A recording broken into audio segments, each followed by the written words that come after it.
자면서 듣는 미국사 ASMR 틀어놓고 듣다가 잠드는 미국사.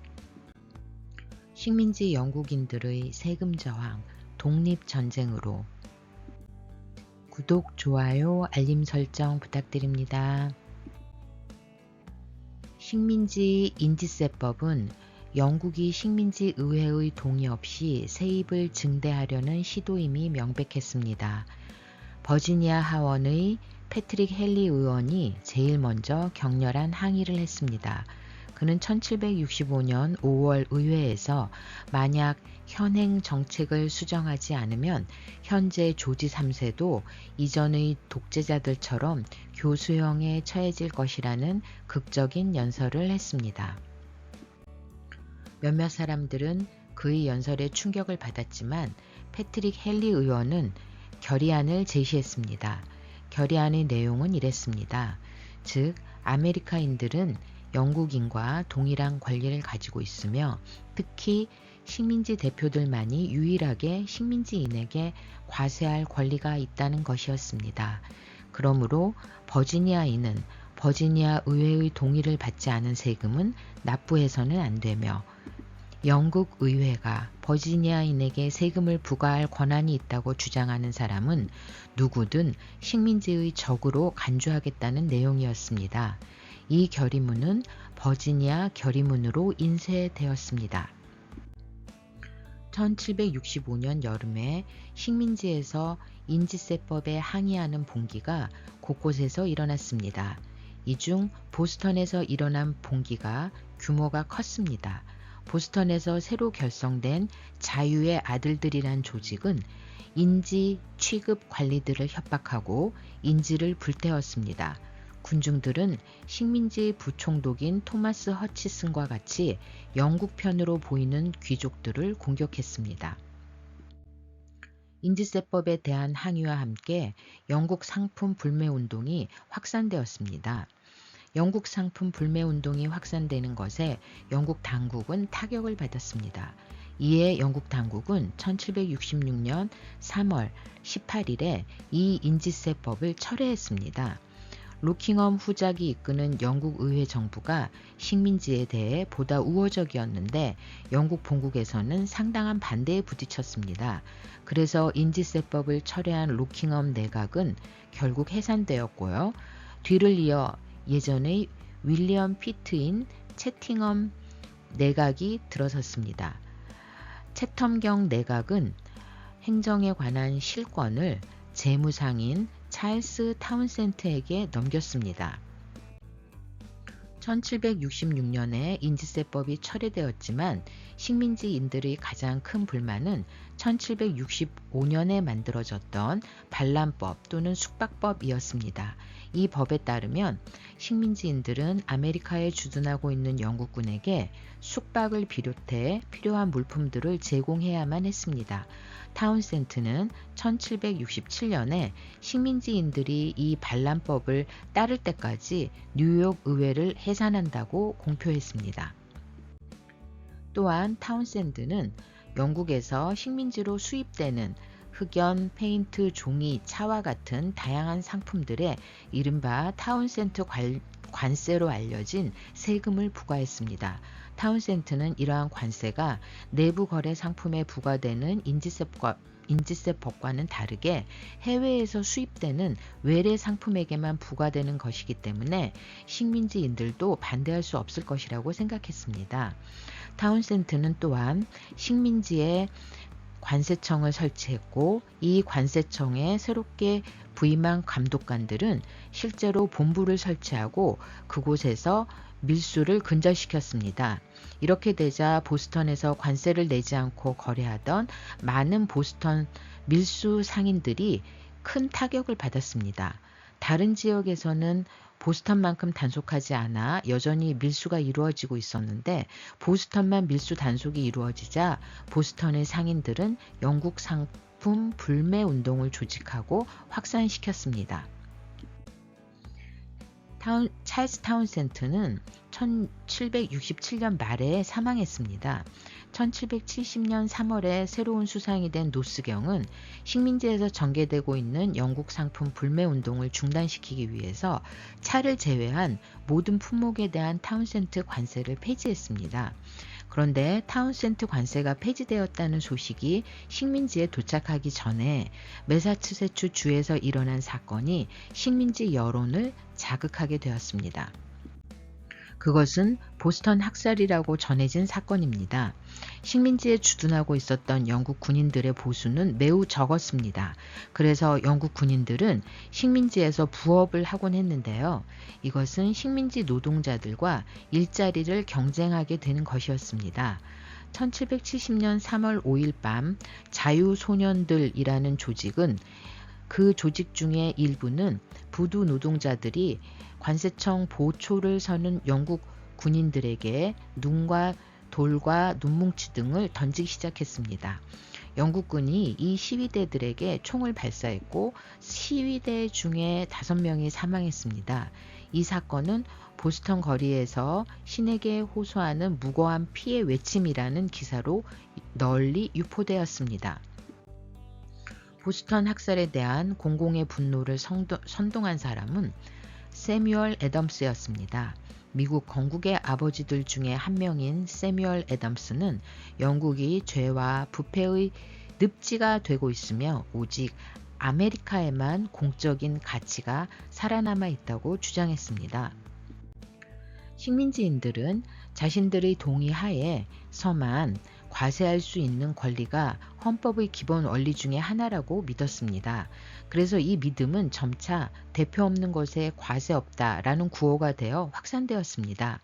그런데 대표라는 것에 대해 본국 영국인들의 생각은 달랐습니다. 본국 영국인들은 영국 의회 안에서 각 지역의 실질적인 대표자가 없지만 영국 의회는 모든 지역을 대표할 수 있다는 명목상의 대표라는 개념을 가지고 있었기 때문입니다. 다시 말해서 식민지인들은 자신들이 뽑은 실질적인 대표인 식민지 의회를 인정해서 본국 영국에서 과세를 하려면 식민지 의회의 동의를 받아서 식민지 의회가 과세를 선포할 수 있게 해야 한다는 것이었습니다. 반면에 영국 본국은 식민지 의회가 영국 의회를 대표하는 명목상의 대표성을 가질 수 없으므로 과세 여부에 관계할 수 없다는 것이었습니다. 이것은 궁극적으로 권력이 어디에 있는가라는 문제에 대해 영국인과 식민지인들이 얼마나 서로 다른 생각을 가지고 있었는지 보여주는 것입니다. 즉, 식민지인들은 영국 의회가 전체로서 제국을 위한 입법을 할 권리는 있지만 개개의 식민지를 위한 입법권은 각 식민지 의회에 있어야 한다고 생각했습니다. 반면에 본국 영국인들은 왕과 의회로 구성된 영국 정부가 영국 제국 내에서 유일하게 권위 있는 권력체여야만 한다고 생각한 것입니다. 본국 영국의 항해 조례에 대해 식민지 영국인들의 분노적 저항은 점점 커져가고 있었습니다. 1770년대 초의 영국 항해 조례는 영국의 식민지 무역과 해운을 규제하기 위해 17세기부터 시행된 일련의 법률들을 말합니다. 이 조례들은 주로 1651년, 1660년, 1663년, 1673년에 제정되었으며 1770년대에도 여전히 영향을 미쳤습니다. 항해 조례의 내용은 이렇습니다. 1. 식민지 무역의 제한. 영국 식민지의 주요 수출품, 예를 들어서 설탕, 담배, 면화 같은 상품들은 영국이나 다른 영국 식민지로만 수송되어야만 했습니다. 2. 영국 선박 독점. 식민지 무역은 영국에서 건조된 선박 또는 영국인에게 소유되어 있는 선박으로만 이루어져야 했습니다. 3. 중개무역. 유럽산 상품은 영국 항구를 거쳐 식민지로 수입되어야 했습니다. 이를 통해 이득을 보는 것은 오로지 영국만이었습니다. 오로지 영국만이 중개무역으로 이익을 얻을 수 있었습니다. 이에 따라 1772년에는 로드 아일랜드의 격분한 식민지인들이 영국 스쿠너선의 가스페호에 불을 질러 침몰시키기도 했습니다. 식민지인들의 저항 정신은 여러 방면에서 자라나고 있었습니다. 붕괴하는 내용의 전단, 팸플릿, 책자가 식민지 전역에 유포되고 있었습니다. 타운과 도시에서는 사람들이 교회, 학교, 광장, 선술집에 모여 정치를 논했습니다. 특히 선술집 문화는 혁명의 감성을 기르는 데 중요한 역할을 하고 있었습니다. 혁명의 기운이 무르익어 가는 가운데 선술집에서는 저항 사상의 무럭무럭 피어나면서 선술집은 저항 사상의 중심지가 되었습니다. 혁명의 열기가 계속 무르익어 가는 가운데 여기에 더욱 불을 지른 것은 1773년에 영국 정부가 제정한 차 세법이었습니다. 1773년에 영국의 동인도 회사는 영국에서 팔 수 없는 많은 양의 차를 재고로 떠안고 있었습니다. 이에 영국 정부는 동인도 회사를 구제하기 위해 차 세법을 만들었습니다. 이 법에 의해 동인도 회사는 정규 세금을 내지 않고 식민지에 직접 수출을 할 수 있게 되었습니다. 즉 동인도 회사는 아메리카 식민지에 차를 직접 판매할 수 있는 독점적인 권한을 얻어낸 것이었습니다. 이것은 중간 상인들을 배제하고 차 가격을 낮추고 회사의 재고를 처리하려는 의도였습니다. 중간 상인들은 타운센드 법에 부과된 차에 대한 세금 파운드당 3펜스를 그대로 내고 있었습니다. 이것은 동인도 회사가 저렴하게 차를 공급하면서 당시에 주로 유통되던 네덜란드산 밀수차가 시장에서 경쟁력을 잃게 만들려고 한 것이었습니다. 식민주의 중간 상인들은 이에 대해 분노했습니다. 그런데 이 법을 만든 당시 영국 당국은 식민지에서 차 중간 상인들이 사라져 갈 것이고 결국에는 차값이 떨어질 것이므로 그래서 식민지 소비자들은 낮은 가격으로 차를 살 수 있게 될 것이기 때문에 대부분의 식민지인들이 이 법을 환영할 것이라고 생각했습니다. 그러나 식민지 지도자들은 그 법이 실제 식민지 상인들에게 헌법에 위배되는 세금을 부과하고 있음을 보여주는 것이라고 주장했습니다. 그리고 식민지인들은 대대적인 차 불매 운동을 벌였습니다. 이 불매 운동을 주도한 것은 식민지 여성들이었습니다. 식민지 여성들은 자유의 딸이라는 조직을 결성하고 우리는 자유를 위해 차를 끊겠다라고 선언했습니다. 마침내 1773년 내 식민지 지도자들은 동인도 회사가 식민지 항구에서 차를 하역하는 일을 막을 계획을 세웠습니다. 필라델피아와 뉴욕에서는 식민지인들이 동인도 회사 배에서 차를 하역하는 것을 막았습니다. 보스턴에서는 더 큰 사건이 벌어졌습니다. 1773년 12월 16일 저녁 각각 50명으로 구성된 3개의 조가 모흐크 인디언으로 가장하고는 세 척의 배에 올라가 상자를 열고 차를 바다로 던졌습니다. 이 놀라운 차 사건 소식이 각 지역으로 퍼지자 다른 항구에서도 비슷한 저항들이 발생했습니다. 이런 사건들이 식민지에서 발생하자 영국 의회는 1774년에 4개의 법을 제정해 보복했습니다. 이 일련의 법은 보스턴 항을 폐쇄하는 한편 매사추세츠 자치정부의 권한을 대폭 축소시키고 매사추세츠의 고위 관료들이 기소될 경우 다른 식민지나 영국에서 재판을 받을 수 있도록 하는 것이었습니다. 또한 식민지인들은 영국 군대에게 숙박을 제공하여야 한다는 내용도 있었습니다. 이 법은 식민지인들에게 참을 수 없는 법이라고 불려졌습니다.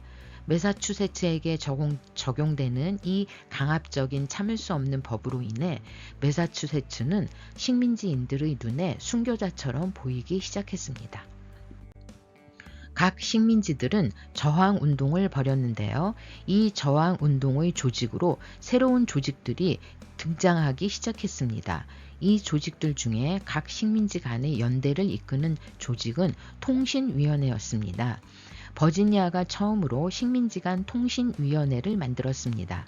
이 통신위원회를 통해 식민지들 간의 지속적인 협력이 가능해졌습니다. 1774년에 영국이 임명한 총독이 버지니아 의회를 해산시키자 버지니아 의회 의원들은 각 식민지에 대륙 회의를 소집하자고 요청했습니다. 1774년 9월에 조지아주를 제외한 13개 주 식민지 대표들이 필라델피아에서 1차 대륙회의를 개최했습니다. 여기서 5개의 주요 사항들이 결정되었습니다. 첫째, 영국 주도의 식민지 통합 계획을 거부한다.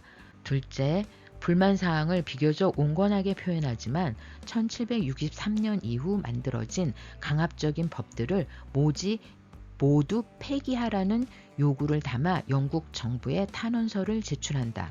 셋째, 보스턴의 영국 군대가 공격해 올 경우를 대비하여 군사적 준비를 하자는 결의안을 승인한다.